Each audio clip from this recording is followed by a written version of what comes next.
I'm Ebong. And I'm Beverly, and we're here at Ted's Bulletin at 505 8th Street Southeast, where we are enjoying some adult milkshakes, and by adult I mean they're not for kids because they have alcohol, and they're fabulous. She's had a lot of it. We do have regular milkshakes here. We just decided to indulge in the adult variety because we're getting a little scandalous with author Mark Feldstein. Did I just do that wrong? That's okay. I've been called worse. He just told me it was Stein, and I just mixed it up because I had too much of my adult grasshopper milkshake. Adult Feldstein. She's hopping around in her mind. He's the author of Poisoning the Press. It's Richard Nixon, Jack Anderson, and the Rise of Washington's Scandal Culture. Now, we do love a scandal in this town. Love a scandal in this town. Well, there's a bunch of scandals all within a few miles of where we're seated that I talked about in my book.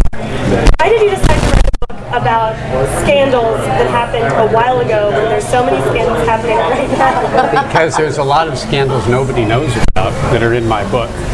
For example, one of the things I report is there was a prostitution ring rung right here on Capitol Hill.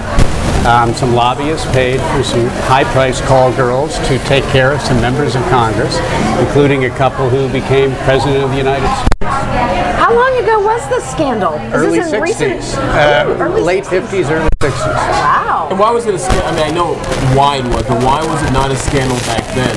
Has there been a change in the press? That's a great question, and absolutely there has been. The press used to view sex scandals as not the public's business.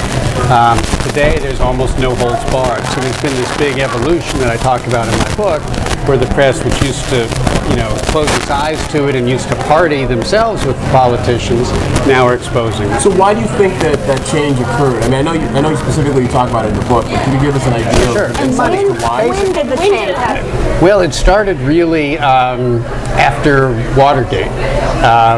Suddenly, for the first time, scandal was all the rage, and all the investigative reporters tried to copy the scandal coverage that began. But everyone was trying to break something? Everybody was trying to break something. Everybody wanted to be a star in journalistic circles. But there was one reporter in the early days who was doing it well before anybody else did, a columnist named Jack Anderson. And he's the guy I write about. He knew about all these scandals. He was breaking them in his column while the rest of the media was covering it up. Would was a scandal then be a scandal now? Or have we kind of gotten desensitized to that type of scandal? It takes much less now to trigger scandal coverage than it did a generation ago. In the old days, sex didn't count. Money, if you could prove something. But reporters weren't trying to prove things. They weren't trying to dig up dirt. My reporter, Jack Anderson, he went through people's garbage. He wiretapped. He bugged. He did break-ins. He did, burglaries. He was involved in bribery and blackmail with sources. That's how he dug up the dirt. So Jack Anderson, how come he was one of the few, if not the only, who was breaking new scandals, and other people were forgetting about it? So why? How was he treated during that period? I would assume he's been ostracized by many other people. He was absolutely ostracized. The Washington Post ran his column on the comics page, not the editorial page. He was looked down upon. They called him the garbage man. He didn't care. So, the sex scandals. I want to go back to that because I'll it bet seems... you do. Yes, I do. Strawberry daiquiri. Strawberry daiquiri at work here, folks. But President Kennedy carried on in a way that was never reported. At the time. And he was one of the politicians who took advantage of this Capitol Hill call girl ring. Another one was, according to the guy who was involved in it, was Jerry Ford. Really? Now, Jerry Ford, you don't think of being involved in it. You think of him as a straight arrow. And lobbyists were paying for these call girls. So this was not just their private picadillos. These were lobbyists who wanted legislation passed. They had an agenda, and they had the ability to blackmail these politicians. And then all of that was kept quiet, but when the Bill Clinton-Monica Lewinsky scandal happened, it was front page news for more than a year. Well, it was, but that was after Watergate. That was after the internet. Now you can't suppress anything. Anyone with a blog can write something. So I'm confused, though. If Jack Anderson was the one that was actually covering these things, and the rest of the reporters were kind of just letting them slide because they were also doing these things, then why is your book poisoning the press when it seems they were already poisoned?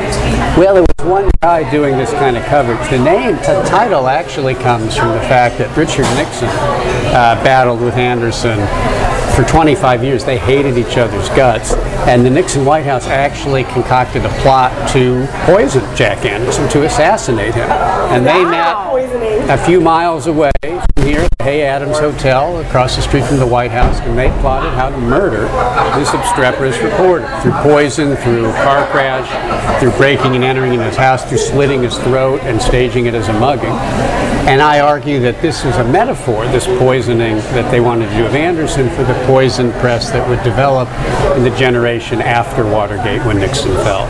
But obviously Anderson survived, so... He did survive. You know why? Did they actually do something? Because Gordon Liddy and Howard Hunt, the two conspirators, were suddenly called off their assassination plot and told there was something more important to do: break into the Watergate office building of the Democratic Party. So the scandal kept the other scandal from happening. Because they were caught. They were arrested, they went to jail, that was the end of it, and the whole regime came tumbling down. Had they not been caught, they might have carried out this murder. Can something like that happen today? Could you imagine? It's hard to imagine that happening. There's so much more scrutiny. On the other hand, governments have gotten a lot better at secrecy, protecting their secrets. You know, who knows what's going on abroad right now in our name? We just don't know. And it may take 20 years and more historians and investigative reporters digging until we find it all out. Wow. Well, that is a real-life story that's so amazing and so scandalous. So if you want to know more about this scandal, then you're going to have to read Poisoning the Press, and you can, find out more about it, I'm sure, on Mark's website, and we just can't get enough. www.poisoningthepress.com. That's right. Go see who we're dishing with right here next time, and until then, dish away.